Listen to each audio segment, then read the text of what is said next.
রোহিঙ্গা সংকট সমাধান জাতিসংঘের পক্ষে সম্ভব না, বাংলাদেশকে মিয়ানমারের সঙ্গে সমঝোতায় পৌঁছানোর তাগিদ। যতগুলো আমরা কনফারেন্স দেখছি যে কই আরাকান আর্মিও নেই, মিয়ানমারও নেই। জাতিসংঘ কিছু করতে পারলে তো গত 7 বছরই করতে পারত। এই সমাধান আমাকেই করতে হবে। জাতিসংঘ মহাসচিবের সঙ্গে বিভিন্ন দলের বৈঠক, দ্রুত নির্বাচনের পক্ষে বিএনপি, আগে সংবিধান পরিবর্তন চায় এনসিপি। বুয়েট ছাত্র আবরার হত্যা মামলায় দণ্ডিত আসামিদের ডেথ রেফারেন্স ও আপিলের উপর হাইকোর্ট রায় আজ। আইনশৃঙ্খলার অবনতির কারণে ধর্ষণ সহিংসতার ঘটনা বাড়ছে, গেল 2 মাসে দেশে ধর্ষণের শিকার 97 জন শিশু ও নারী। ঈদকে ঘিরে জমজমাট হয়ে উঠেছে ব্রাহ্মণবাড়িয়ার পাদুকা শিল্প, জুতা কিনতে অর্ধশতাধিক কারখানায় পাইকারীদের ভিড়। ইয়েমেনের রাজধানী সানায় নজিরবিহীন বিমান হামলা, যুক্তরাষ্ট্রের নিহত অন্তত 23, আহত আরও 11 জন। এবং লা লিগায় এমবাপ্পের জোড়া গোলে ভিয়ারিয়ালকে 2-1 গোলে হারালো রিয়াল, বার্সাকে হটিয়ে টেবিলের শীর্ষে উঠে এলো।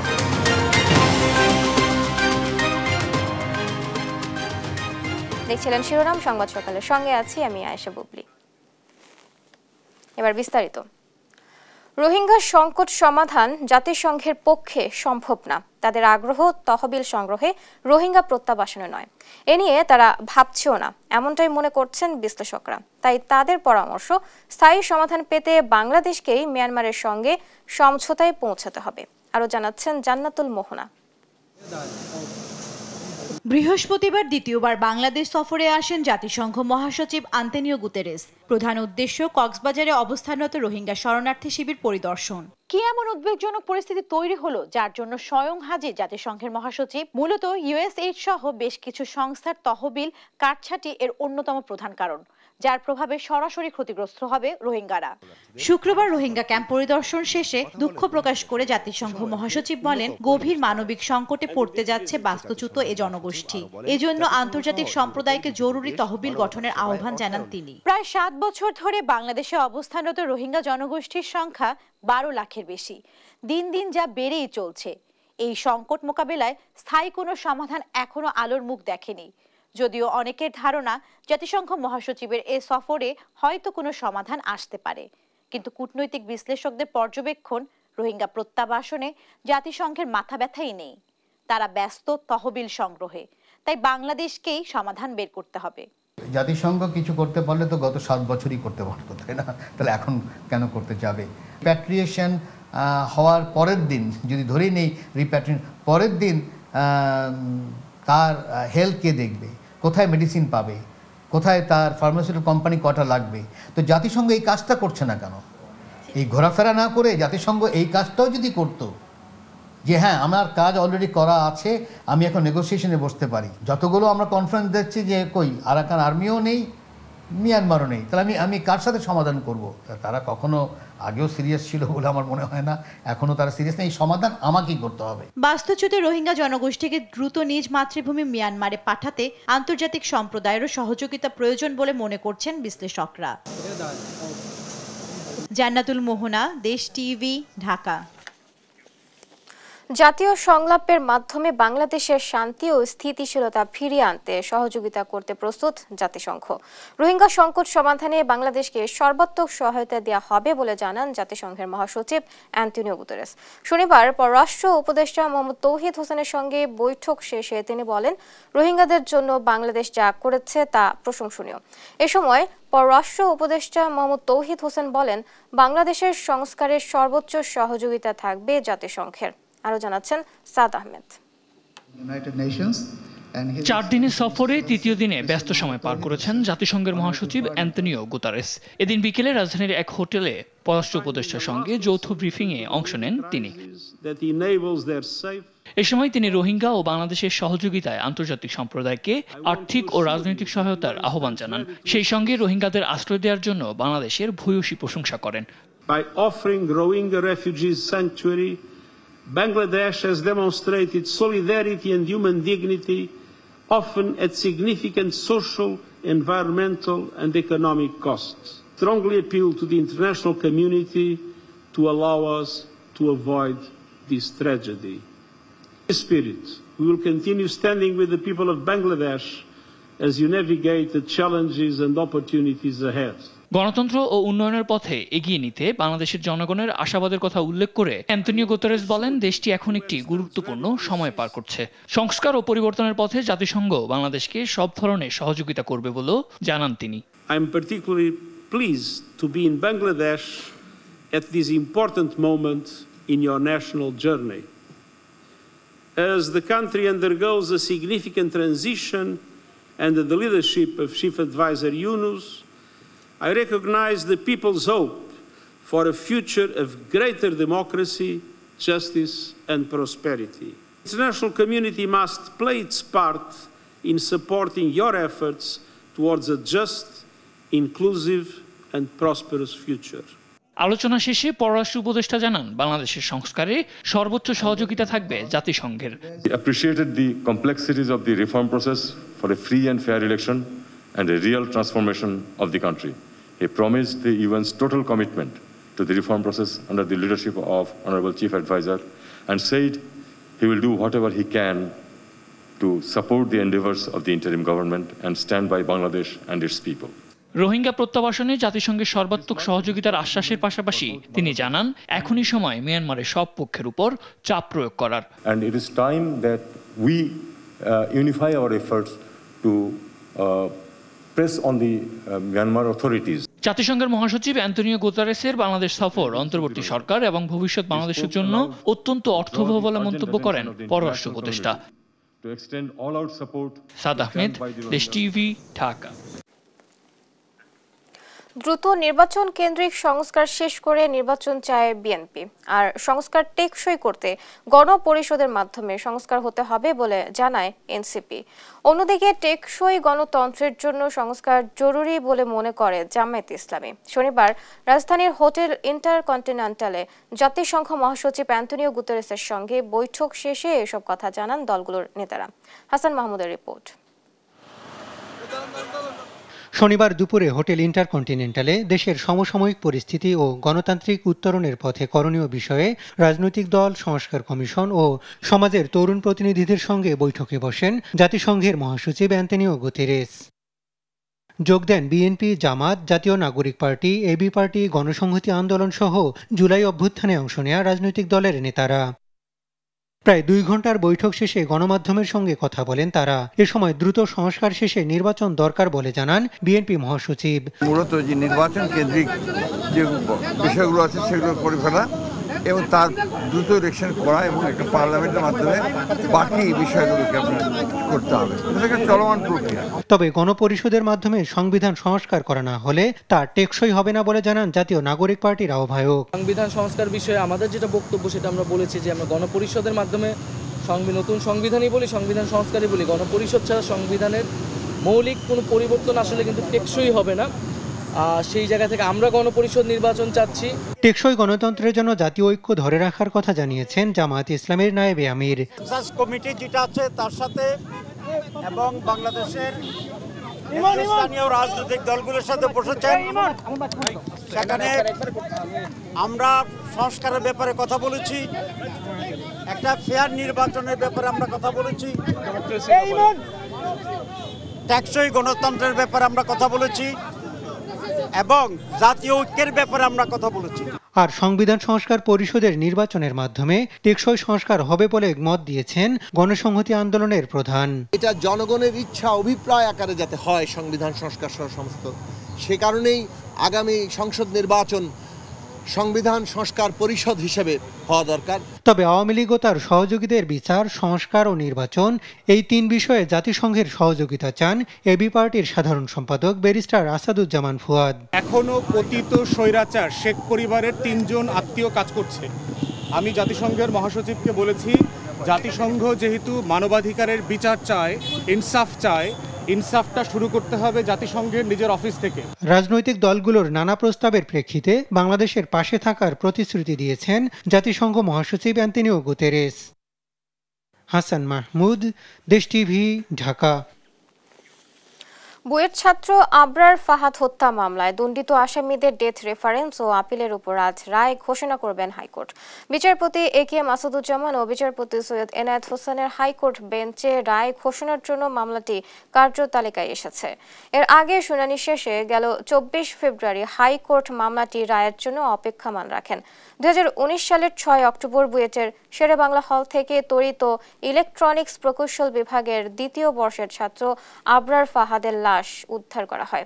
এ ঘটনায় আবরারের বাবা রাজধানীর চকবাজার থানায় মামলা করেন। ঢাকার দ্রুত বিচার ট্রাইব্যুনাল 2021 সালের 8 ডিসেম্বর 20 জনকে মৃত্যুদণ্ডের আদেশ দেয়। গেল 2 মাসে দেশে 97 কন্যা শিশু ও নারী ধর্ষণের শিকার হয়েছে। গণমাধ্যমের তথ্য মতে এসব ধর্ষণ বেশিরভাগই পরিচিত জন দ্বারা ঘটেছে। অপরাধ বিশ্লেষকরা বলছেন, দেশের আইন শৃঙ্খলার অবনতির কারণে ধর্ষণ সহিংসতার ঘটনা বাড়ছে। পাশাপাশি পরিবারে গাফিলতি রয়েছে। সরকার 90 দিনের মধ্যে শিশু ধর্ষণের বিচার কাজ সম্পন্ন করার ঘোষণা দিলেও তার সত্যিকারের বাস্তবায়ন দেখতে চায় সাধারণ মানুষ। শাহাদাত নিশাদের বিশেষ রিপোর্ট। এই আহাজারি মাগুরায় ধর্ষণের শিকার হয়ে না ফেরার দেশে পাড়ি জমানো শিশুর পরিবারের। আদর্শলিপির বই নিয়ে স্কুলে যাওয়া ও বারান্দায় যার কানামাছি খেলার কথা, সেই শিশু এখন চিরনিদ্রায় শায়িত সমাজের নরপশুদের থাবায়। মাগুরার শিশুর মর্মান্তিক মৃত্যুর শোকে যখন পুরো দেশ শোকাহত, ঠিক সেদিনই নারায়ণগঞ্জের রূপগঞ্জে চকলেট কিনে দেওয়ার কথা বলে 55 বছর বয়সী ইব্রাহিম নামে এক বৃদ্ধ 7 বছরের শিশুকে ধর্ষণ করার অভিযোগ উঠেছে। বিষয়টি 5000 টাকায় ধামাচাপা দেওয়ার চেষ্টাও করেছিল ওই বৃদ্ধ। সিরাজগঞ্জের রায়গঞ্জে কিশোর মোহাম্মদের বিরুদ্ধে 7 বছরের শিশুকে যৌন নির্যাতনের অভিযোগ উঠেছে। বগুড়ার শাহজাহানপুরে আপন খালুর বিরুদ্ধে উঠেছে শারীরিক ও বুদ্ধি প্রতিবন্ধী নারীকে যৌন নির্যাতনের অভিযোগ। গণমাধ্যমের তথ্যমতে গেল 2 মাসে 97 কন্যা শিশু ও নারী ধর্ষণের শিকার হয়েছে। এর মধ্যে ফেব্রুয়ারিতে ধর্ষণের শিকার 57 জনের মধ্যে 16 জন শিশু ও 17 জন কিশোরী। গেল বছর দেশে 516 কন্যা শিশু ও নারী ধর্ষণের শিকার হন, যাদের বেশিরভাগ বয়সসীমা 18 বছরের নিচে। ইউনিসেফের তথ্যমতে পৃথিবীতে এই মুহূর্তে 18 বছরের নিচে 37 কোটি নারী, অর্থাৎ প্রতি 8 জনের 1 জন নারী 18 বছর বয়স হবার আগেই ধর্ষণ বা যৌন নির্যাতনের শিকার হয়েছেন। আইন ও সালিশ কেন্দ্রের পরিসংখ্যান বলছে, বাংলাদেশে গত 8 বছরে 3438টি শিশু ধর্ষণের মামলা দায়ের করা হয়েছে। ধর্ষণের শিকার হয়েছেন আরও বেশি। এদের মধ্যে অন্তত 539 জনের বয়স 6 বছরের কম, আর 7 থেকে 12 বছরের মধ্যে আছে 933 জন। গবেষণায় দেখা গেছে, বেশিরভাগ ক্ষেত্রে পরিচিতদের দ্বারাই শিশুরা যৌন নির্যাতন বা ধর্ষণের শিকার হয়। মানসিক স্বাস্থ্য ইনস্টিটিউটের এক নিবন্ধ অনুযায়ী শতকরা প্রায় 85 ক্ষেত্রে যৌন নির্যাতনকারীরা শিশুর পরিচিত হন বা বিশ্বস্ত কেউ। সাম্প্রতিক সময়ে আইনশৃঙ্খলা পরিস্থিতির নাজুক পরিস্থিতি এবং কোনো ধরনের জবাবদিহিতা না থাকায় শিশুদের প্রতি সহিংসতা বাড়ছে বলে অভিমত অপরাধ বিশ্লেষকদের। নারীর প্রতি যে সহিংসতা বা ধর্ষণের ঘটনা 90 দিনের মধ্যে বিচার করতে পারলে তো খুবই ভালো। আমরা 6 মাসের মধ্যে করতে পারলেও সেটা একটা সমাজের মধ্যে বার্তা তৈরি করবে। পাশাপাশি সামাজিকভাবেও সমাজের সচেতন যে জনগোষ্ঠী আছেন, ব্যক্তি যারা আছেন, তাদের পক্ষ থেকে এক ধরনের সামাজিক অনুশাসন সমাজের মধ্যে প্রচলিত থাকা দরকার, যার প্রেক্ষাপটে এই ধরনের অপরাধপ্রবণ বা ধর্ষণের মতো মানসিকতা যে সমস্ত ব্যক্তি পোষণ করেন, তারা যাতে একটা ভয় থাকেন যে এই ধরনের অপরাধ করলে তাকে সমাজচ্যুত হতে হবে অথবা সমাজে তার অবস্থান হেয় হবে, কিংবা এই অপরাধ করে তিনি সামাজিকভাবে পার পাবেন না। তবে আইন প্রয়োগের ক্ষেত্রে নিরপরাধ কেউ যেন শাস্তির শিকার না হয়, সে বিষয়েও লক্ষ্য রাখার প্রয়োজন বলে মনে করেন অপরাধ বিশ্লেষকরা। শিশু ধর্ষণের ঘটনা এড়াতে একদিকে যেমন পারিবারিক সচেতনতা জরুরি, অন্যদিকে নজরদারিও বাড়াতে হবে। সে সঙ্গে পরিসংখ্যানের তথ্য মতে যেহেতু পারিবারিক কিংবা নিকটাত্মীয়দের দ্বারাই বেশি শিশু ধর্ষণের শিকার হচ্ছে, সেক্ষেত্রে তাদের বিষয়ে সচেতন করতে হবে আপনার শিশুকে, শেখাতে হবে স্পর্শকাতর বিষয়গুলো নিয়েও। শাহাদাত নিশাদ, দেশ টিভি, ঢাকা। দেখছেন সংবাদ সকাল। রাজশাহীর নিউ মার্কেটের কাঁচা বাজারে ভয়াবহ অগ্নিকাণ্ডের ঘটনা ঘটেছে। শনিবার দিবাগত রাত 12:30টার দিকে নগরীর ষষ্ঠীতলা এলাকায় এই ঘটনা ঘটে। ফায়ার সার্ভিস জানায় আগুন লাগার পরে 1:45 থেকে ফায়ার সার্ভিসের 7টি ইউনিট আগুন নিয়ন্ত্রণের কাজ করে। প্রায় 1 ঘন্টা চেষ্টার পর আগুন নিয়ন্ত্রণে আনে। আগুন নেভাতে গিয়ে ফায়ার ফাইটার দিলওয়ার হোসেন আহত হন। তাকে রাজশাহী মেডিকেল কলেজ হাসপাতালে ভর্তি করা হয়েছে। মার্কেটের ভেতরের অংশের কোনো দোকানের ক্ষয়ক্ষতি হয়নি। আগুন লাগার কারণ তাৎক্ষণিকভাবে নিশ্চিত হওয়া যায়নি বলেও জানায় তারা। খুলনায় একাধিক হত্যা মামলার আসামি বোমা শাহিন দুর্বৃত্তের গুলিতে নিহত হয়েছেন। শনিবার রাত 11:15টার দিকে নগরীর বাঘমার মার্কাজুল উলুম মাদ্রাসার পেছনে এই ঘটনা ঘটে। পুলিশ ও এলাকাবাসী জানায় রাতে শাহিন বাঘমারা মার্কাজুল উলুম মাদ্রাসার পেছনের গলি দিয়ে হেঁটে যাচ্ছিল। এ সময় 4 থেকে 5 জন সন্ত্রাসী তাকে ধাওয়া করে মাথায় গুলি করে পালিয়ে যায়। এতে ঘটনাস্থলেই তার মৃত্যু হয়। গুলির শব্দ শুনে স্থানীয়রা পুলিশে খবর দিলে সেখানে গিয়ে তারা শাহিনের লাশ শনাক্ত করে। নিহত শেখ শাহিনুল হক শাহিন দৌলতপুর কাত্তিকুল এলাকার রশিদের ছেলে। তার নামে একাধিক হত্যাসহ বিভিন্ন মামলা রয়েছে। আমি তো বাসায় শুয়েছিলাম, বাসা থেকে ডাক দিল, শব্দ হলো কিসের, বাইরে আসলাম, এসে দেখি পড়ে আছে। তার ভিতরে তো কারেন্ট চলে গেল।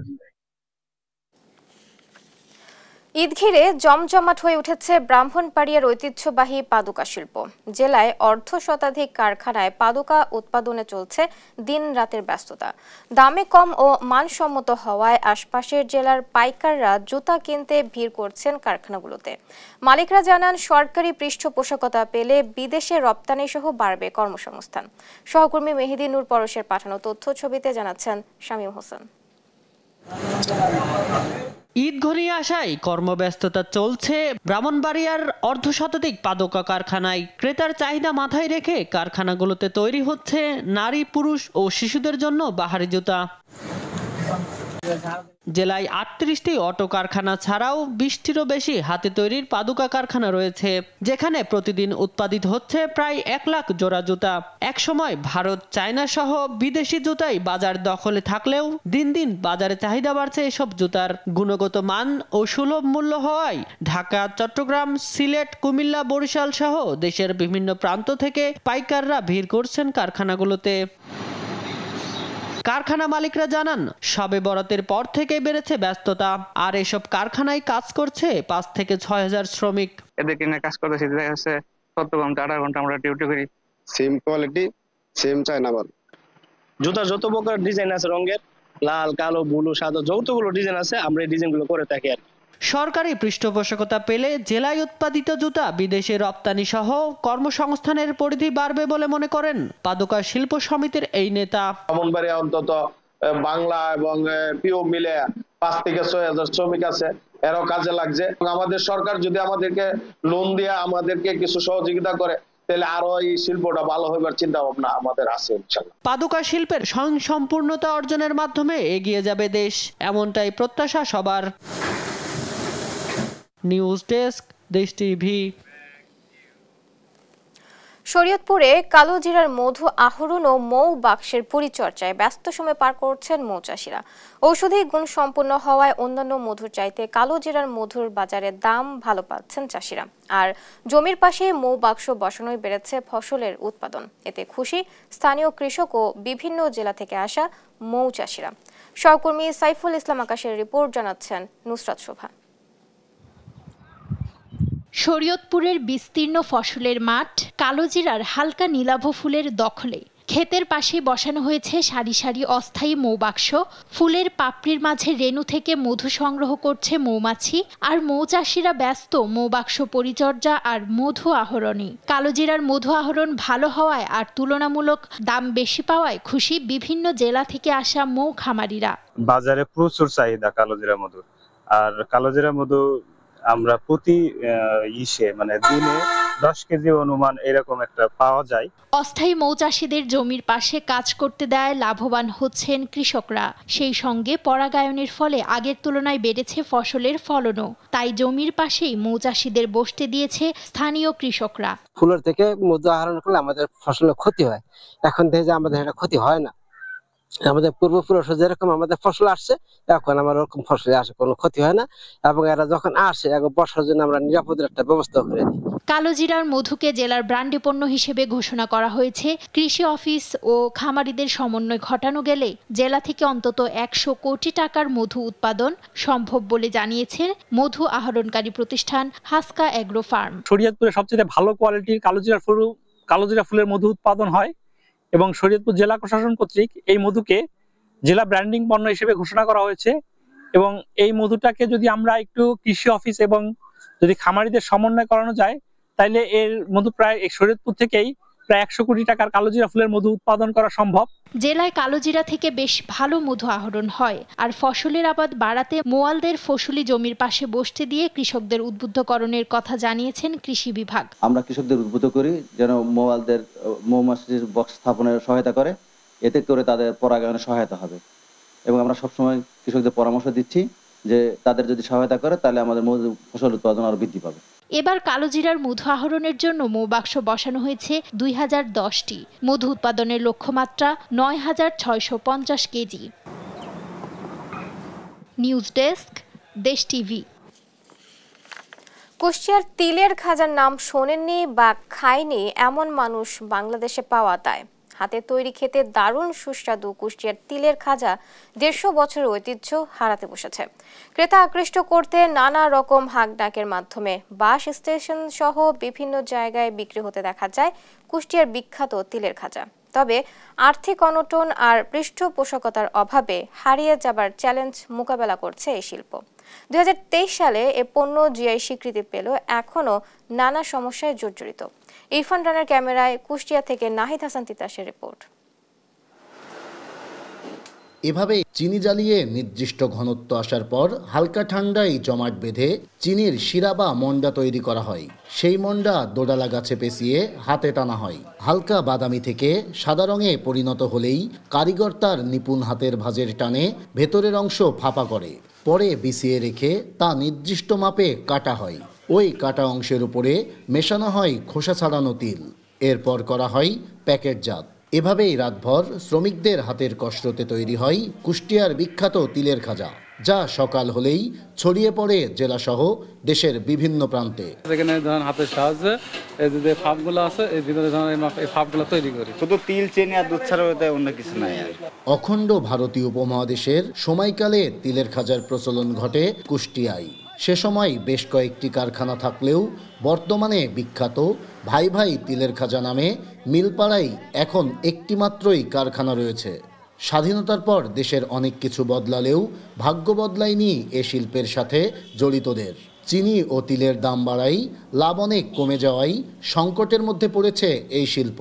2023 সালে এই পণ্য জিআই স্বীকৃতি পেলেও এখনও নানা সমস্যায় জর্জরিত। এখন আমরা 20-22 জন আছি। সরকার কিছু অনুদান দিত আমাদের, আমরা 4% লাভ হইলে মালটা কিনে রাখতাম, টুকটাক ব্যবসা আমাদের ভালো হয়। আমাদের অন্য সাইড কোনো কিছু লাগবে না, শুধু ব্যাংকের লোনটা দিলে আমরা দেখা যাচ্ছে লক্ষ লক্ষ টাকা তিল যদি স্টক করে রাখে, এটা দিয়ে আমাদের দেখা যাচ্ছে কারখানা 12 মাস সুন্দরভাবে চালাতে পারবো। মজাদার সুস্বাদু এই তিলের খাজা এখনো ছোট বড় বৃদ্ধ সবার মন কাড়ে। দামে কম বলে এই পণ্য খুবই জনপ্রিয় সবার কাছে।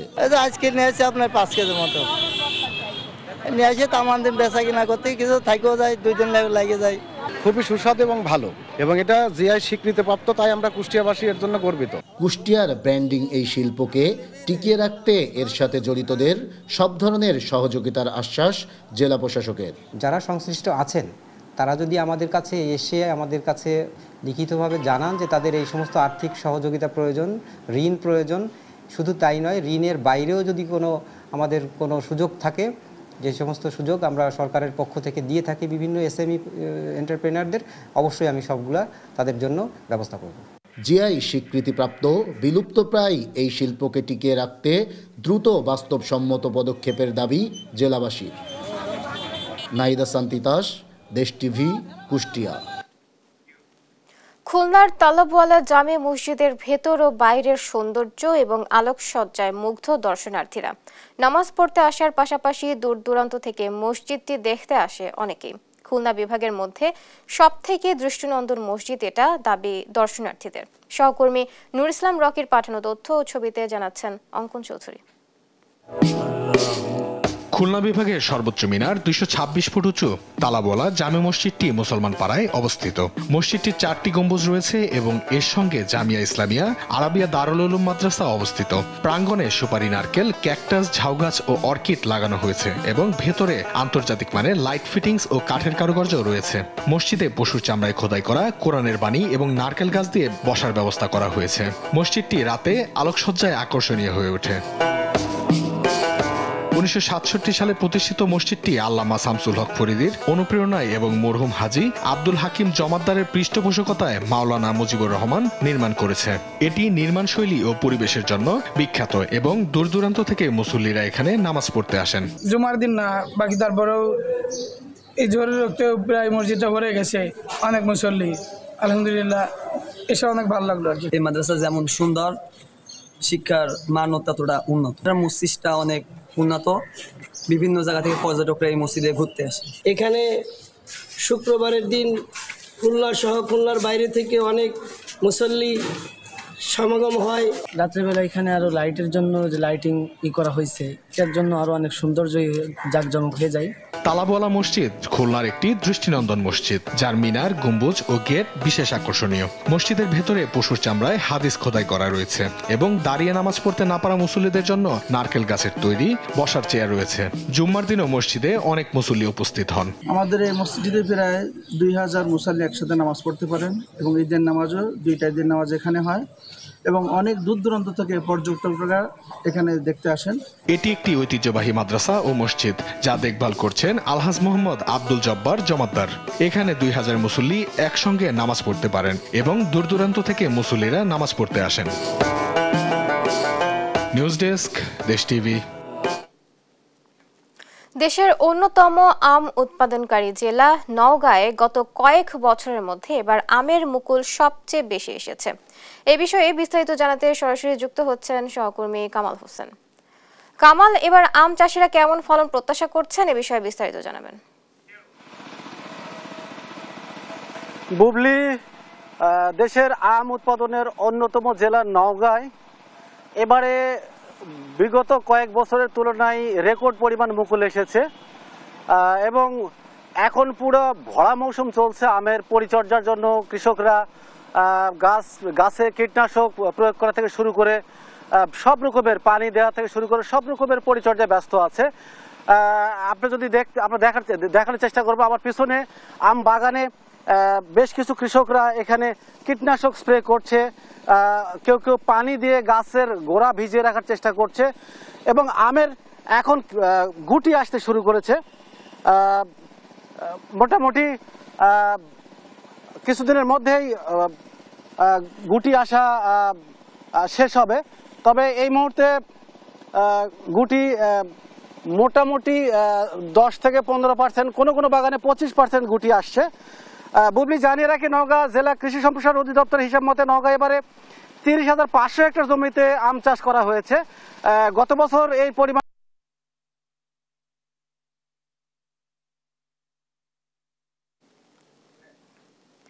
কামাল, আপনাকে ধন্যবাদ। দেখছেন সংবাদ সকাল।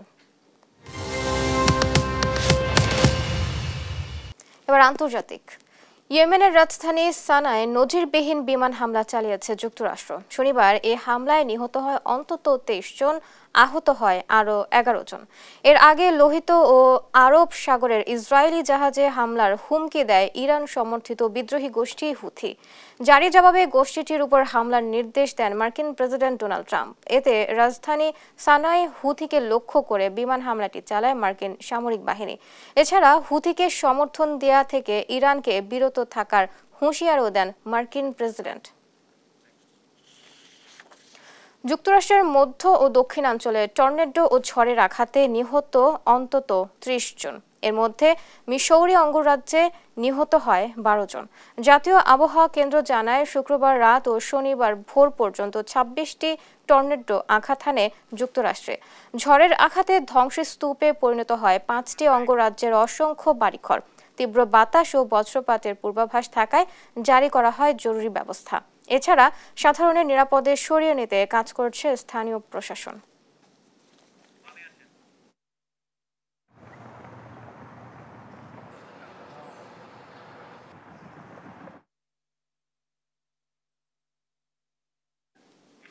দেখছেন সংবাদ সকাল।